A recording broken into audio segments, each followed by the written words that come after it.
सभी को जय मसीह की। आज हम वचन से सीखेंगे कि अकेलापन कैसे दूर करें। आज बहुत सारे लोग हैं जिनसे बात करने के लिए कोई नहीं है। आमीन। तो इसी को आज हम सीखेंगे कि आपसे बात कौन करेगा और आपसे बातचीत कैसे परमेश्वर करेगा। मैं आपको बताना हूँ कि परमेश्वर आपसे बातचीत करना चाहता है।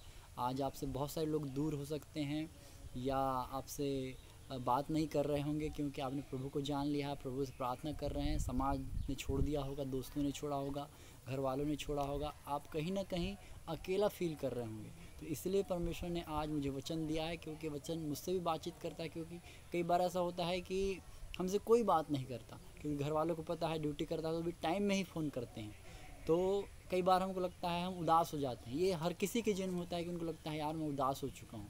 लाइफ में बहुत सारी सिचुएशन आती है जब हमें कुछ भी समझ नहीं आता, बोर लगता है कि मेरे से कोई बात करने वाला नहीं है, मेरी कोई सुनता नहीं है। खास करके मसीह के साथ जब हम धीरे धीरे बढ़ते हैं तो हमारे साथ ये होता है कि क्योंकि हमने समाज छोड़ा होता है, रिश्तेदार छोड़े होते हैं, दोस्त छोड़े होते हैं प्रभु के लिए, तो हमको अकेला लगता है। तो इसलिए परमेश्वर ने वचन दिया है। मैं आपके लिए वचन पढ़ना चाहूँगा, यिर्मयाह 33:3, मुझसे प्रार्थना कर। आमीन। अब आपको इसको इंग्लिश में पढ़ते हैं तो लिखा call to me. Call that means क्या? प्रार्थना मीन्स क्या? प्रार्थना का मतलब होता है बातचीत करना। आप प्रार्थना में क्या करते हैं जरा सोचिए। हम जब प्रार्थना करते हैं तो हम प्रार्थना में परमेश्वर को अपनी बातों को बताते हैं। दैट मीन्स हम परमेश्वर से बात करते हैं। हालेलुया। तो आपसे बताना चाहता हूँ, आज आपसे जो पत्नी होगी, अगर आपका पति विश्वास में नहीं है, बहन होगी उसका भाई विश्वास में नहीं है, अपोजिट कर लीजिए, माँ है उसकी बेटी विश्वास में नहीं है, सारे रिश्तों को ले लीजिए। तो कहीं ना कहीं हमसे वो बात नहीं करते, हमसे वो छिपते हैं या फिर हमसे गुस्सा करते हैं। तो यहाँ पर लिखा परमेश्वर ने मुझसे प्रार्थना कर, दैट मीन मुझसे बातचीत कर। हालेलुया। देखिए हमारा परमेश्वर हमारा कितना ख्याल रखता है। वो जानता था कि ऐसी सिचुएशन में मेरे बच्चे आएंगे, तो उसने यिर्मयाह से कहा मुझसे प्रार्थना कर, मुझसे बातचीत कर।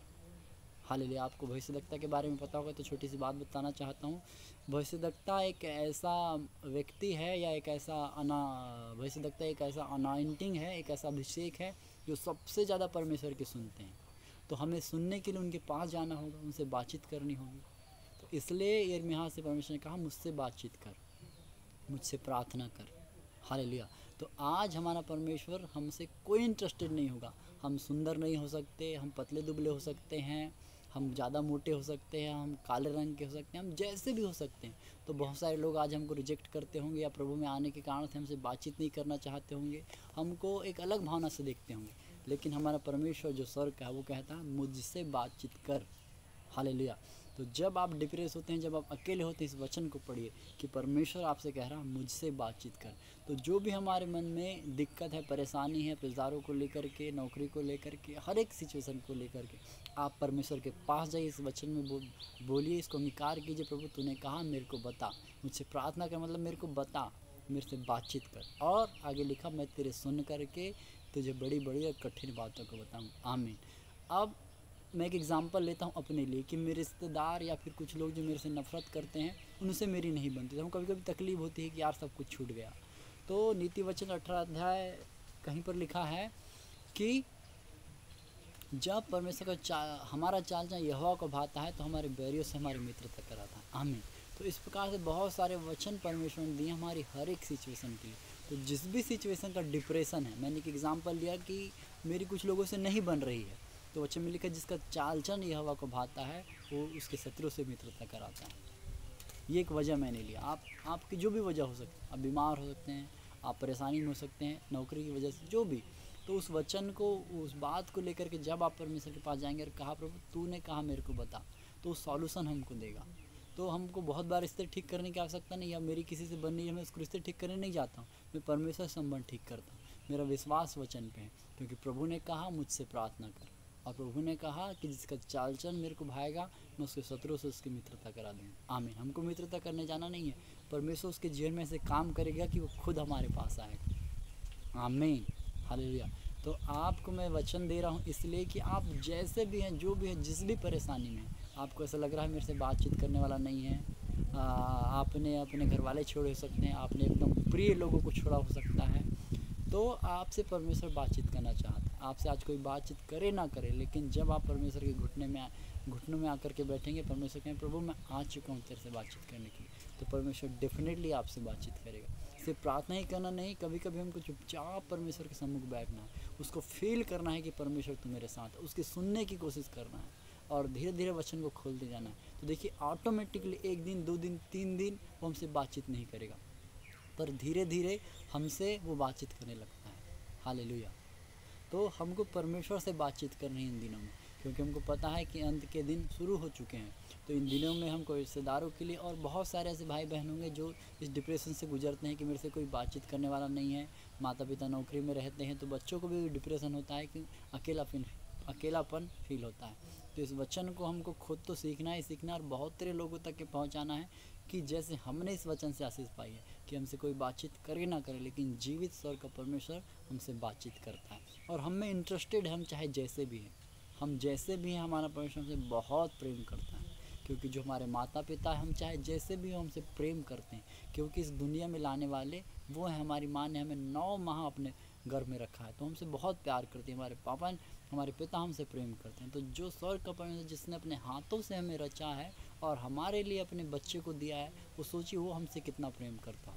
तो इस बात को ध्यान रखनी है कि मैं अकेला हूँ, मैं जहाँ कहीं भी हूँ, परमेश्वर मेरे से बातचीत करेगा। मेरे मोबाइल में नेटवर्क है नहीं है, मेरे पास कोई है नहीं है, लेकिन जब मैं घुटने में बैठ जाऊँगा, मेरा परमेश्वर मेरे से बातचीत करेगा, वो मेरी सुनेगा। आमीन।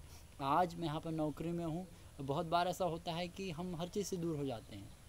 ऐसा नहीं है कि हमेशा मोबाइल में नेटवर्क रहेगा, सब कुछ सब अवेलेबल रहेंगे, पर हम जहाँ कहीं जाए हमारा परमेश्वर हमारे साथ रहता है। तो हमको देखना है कि हमेशा मेरे साथ कौन रहता है, तो उसके साथ संबंध ठीक करते हैं, उनके साथ नहीं जो आज है कल नहीं, कल है परसों नहीं।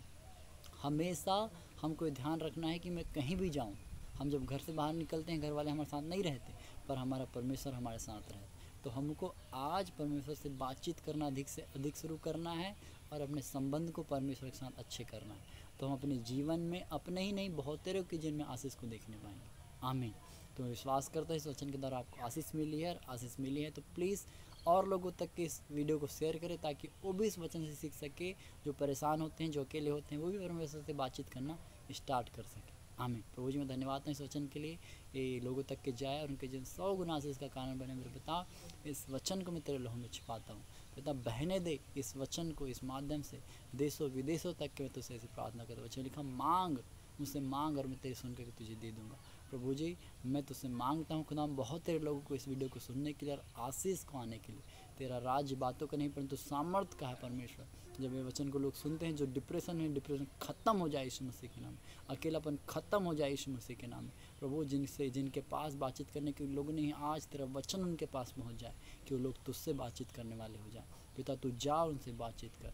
इस वचन को तेरे हाथों में देता हूँ और तेरी मर्जी को इस वचन में मांगता हूँ परमेश्वर।